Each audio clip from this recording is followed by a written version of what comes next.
오늘 그 자담에 여러 가지가 걸려 있는데요. 당장 진행되고 있는 것부터 먼저 하죠. 현재 국회가 지금 이제 선거법 개정 관련해서 필리버스터가 진행이 되고 있습니다. 최종 통과가 돼야겠지만 먼저 마무리된 선거법 내용에 관한 입장 또 우리 그 전문가들 얘기 좀 들어보겠습니다. 먼저 홍 소장님. 이 선거법 개정을 이야기할 때 처음 이야기를 했던 부분이기도 합니다. 선거법 개정 문제와 관련해서는 각 정당이 선거법 개정에 대한 이유, 어떤 명분을 달아도 국민의 여론 정서를 거스르고 진행하기는 쉽지가 않다라고 이야기를 했습니다. 그때 제가 했던 게 우리나라 국민들은 특이하게도 다당제보다도 양당제를 선호합니다. 두 번째는 중대선거구제보다도 소선거구제를 선호합니다. 또 하나는 뭐가 하면은 비례대표를 국회의원들이 인정을 잘 안 하려고 해요. 그러다 보니까 이것이 어떠한 정치적 개혁 명분을 달아도 국민들 정서상으로는 어떻게 됐냐면은 비례대표 늘린 데 대해서 부정적이었던 거고, 두 번째는 이 다당제에 대해서 부정적인 성향이 강합니다. 결국은 그러다 보니 각 정당 간의 어떤 여러 협의 절차 과정을 거치더라도 지금 와서 보면은 결국은 원안에 가까워져 있다는 거죠. 또 하나 우리나라가 이 국민들이 특히 이 민주화 세대 민주화를 이룬 이후에 보면은 그 당시 이후에 우리나라 정치권에서는 적어도 선거법 이 경선의 경쟁의 룰을 바꾸는 것에 있어서는 아무리 다른 법안을 날치게 하더라도 적어도 선거법과 관련해서는 어떤 일이 있어도 끝까지 합의를 보지 강행을 하지 않는다는 게 87 민주화 운동이 하나의 전통으로 남아 있었습니다. 사실 그것도 이번에는 그런 전통에서도 이것이 국민들 정상으로 맞지가 않았던 부분이 있었습니다. 그러다 보니까 결국은 시작은 했는데 시작은 크게 원대하게 했는데 결국은 지금 와가 있는 그나마 이 논쟁이 되고 있고 4+1이 되고 이야기는 합의안은 보면은 원안이 되고 굉장히 많이 후퇴해 버렸다. 비례대표도 대폭 줄어들어 버렸고 선거구 지역구도 그러다 보니까 이전 기존의 국회의원들의 기득권을 그대로 유지하는 이 형태로 와 있는데 문제는 이 연동 비례대표 몇 가지 그런 부분이 남아 있었냐면은 이것조차도 지금은 국민들의 여론이 감안할 때 강행을 했을 때 과연 그걸 통해서 어떤 정당의 실리, 득과 실은 있을 수 있을지 몰라도 국민들로부터의 정치적 그 지지율을 그대로 안고 갈 수 있을는지는 제가 볼 때는 장담을 하기 어려운 형국이 돼가 있다. 네, 바꾼다고 하더라도 바꿔서 뭔가 실리를 보려고 했던 쪽들도 그렇게 기대했던 것만큼 얻지 못할 거다라는 진단까지 해줬는데 그건 뭐 판단이 좀 다를 수는 있겠는데요. 최근 이렇게 된 경위와 지금 이것에 대한 평가를 좀 듣고 있습니다. 차재원 교수. 저는 이번 선거법 협상 자체가 상당히 그러니까 한국 정치가 상당히 좀 막장으로 가고 있는 그 모습을 생생한 민낯을 보여준 것이 아닐까 하는 생각이 드는데요. 먼저 민주당의 입장에서 본다고 한다면 민주당이 사실 연동형 선거제를 도입할 때 했던 이야기가 그거 아닙니까?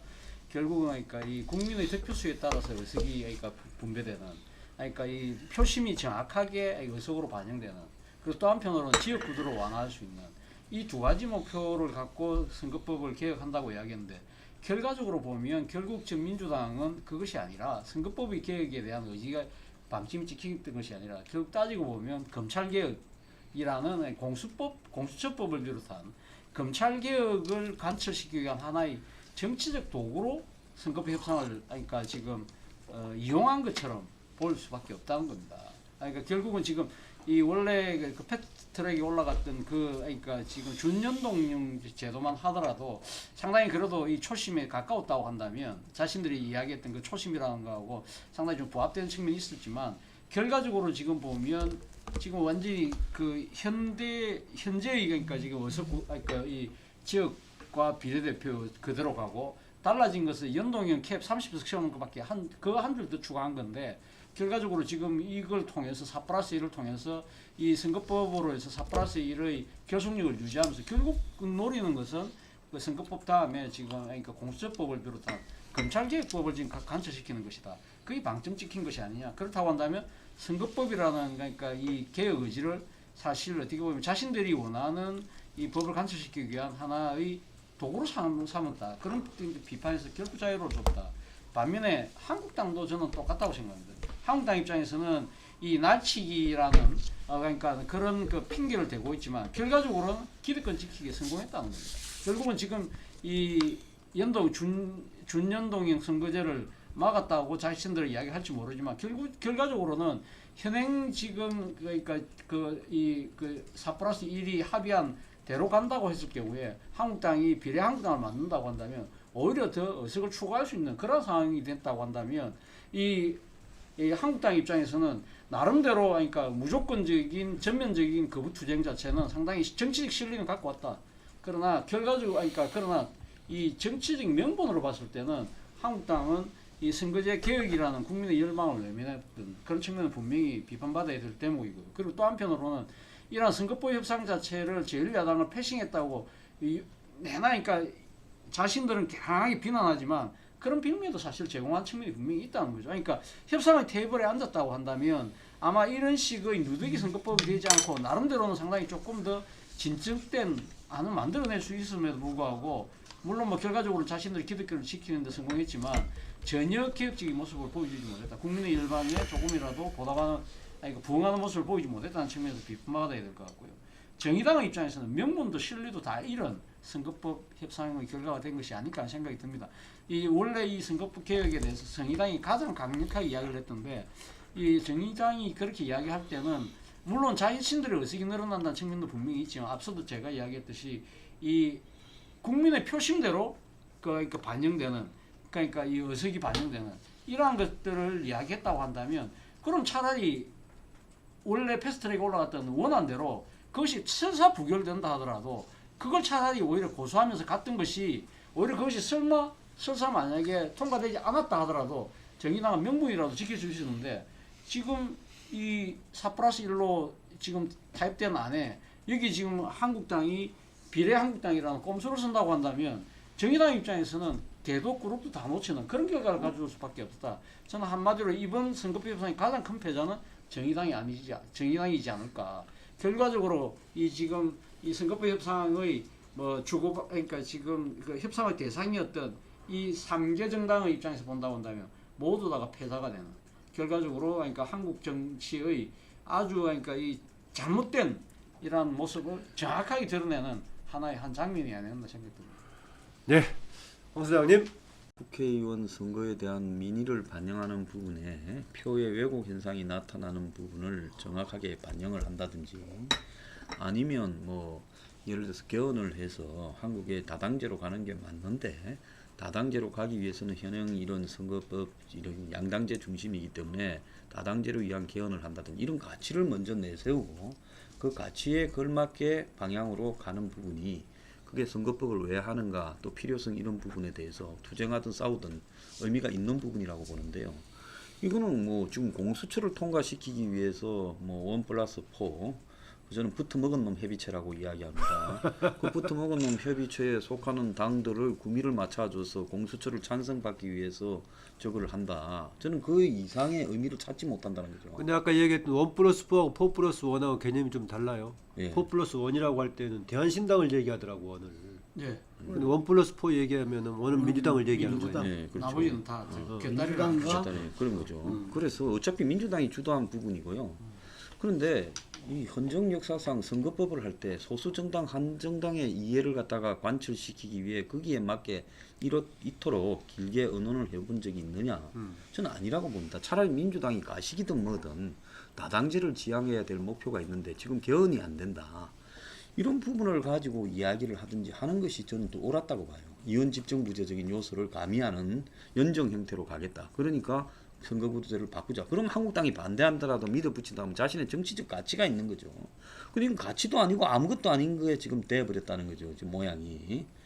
그리고 결국은 이제 이게 공수처 통과로 연결이 되는, 지금 미끼로서 이제 저렇게 해서 가버렸는데, 그러다가 또 반란표 나올까봐 또 지역구는 253을 그대로 유지한 거 아닙니까? 그리고는 또 비례대표를 조금은 유지해야 되겠으니까 17석은 또 빼놓고 30석만 연동을 한다고 또 이야기를 하는 거 아닙니까? 그래서 그야말로 나중에 그것도 이걸 갖다가 뭐 원히트 그러니까 이번에만 쓰고 또 다음에는 쓰지 말자 지금 그런 이야기도 있다고 그러지 않습니까? 그러면 결국은 이번에 이 선거법 개정은 아마 국회 역대 이 선거 관련법 통과에 가장 추악한 사례로 남을 거다 이렇게 보고 있습니다.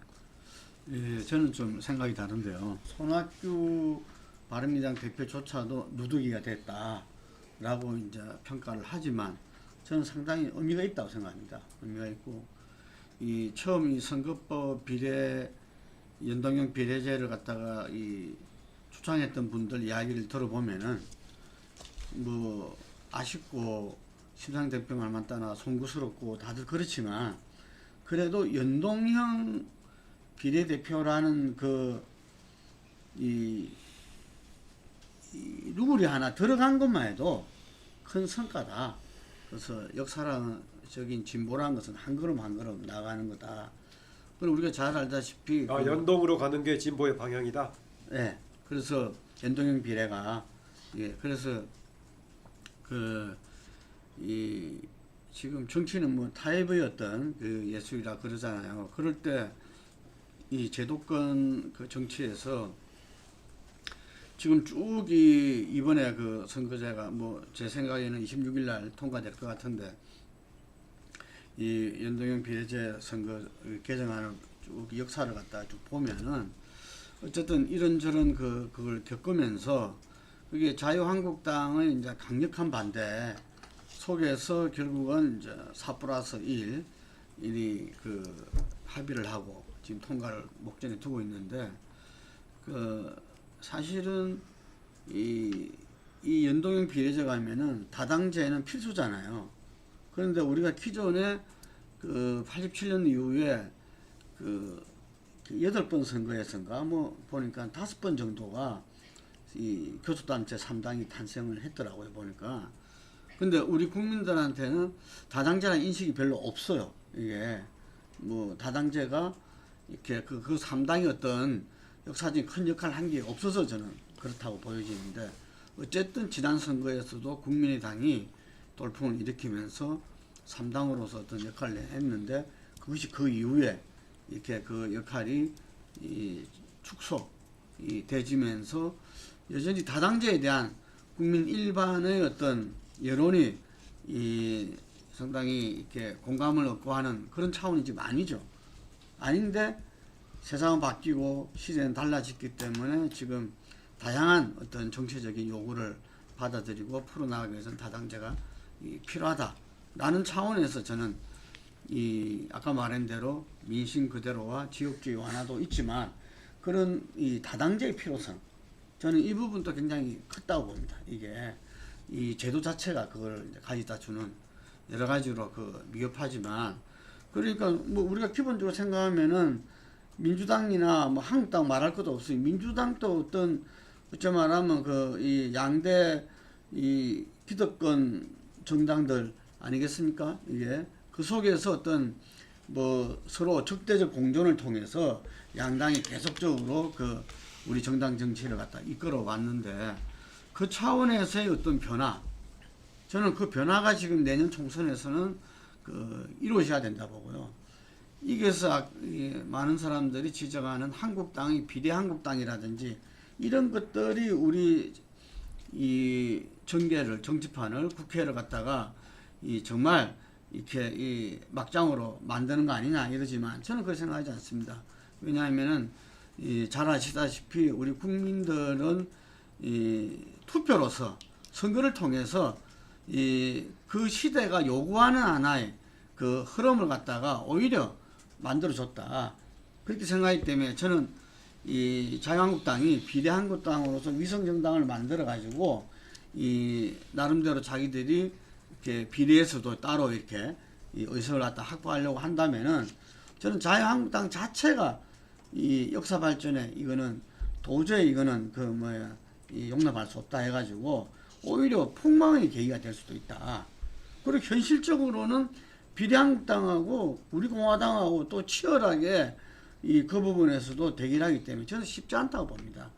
그렇기 때문에 저는 오히려 이 연동형 비례제의 출발이 저는 이후에 우리가 이 많은 분들이 원하고 가야 될 방향으로 생각했던 권력 분산형 개헌으로 가는 어떤 저는 또 첫걸음이 될 수도 있다고 생각을 하거든요. 네. 그렇기 때문에 굉장히 이 여러 가지 문제점에도 불구하고 저는 한 발 내디뎠다 이렇게 봅니다.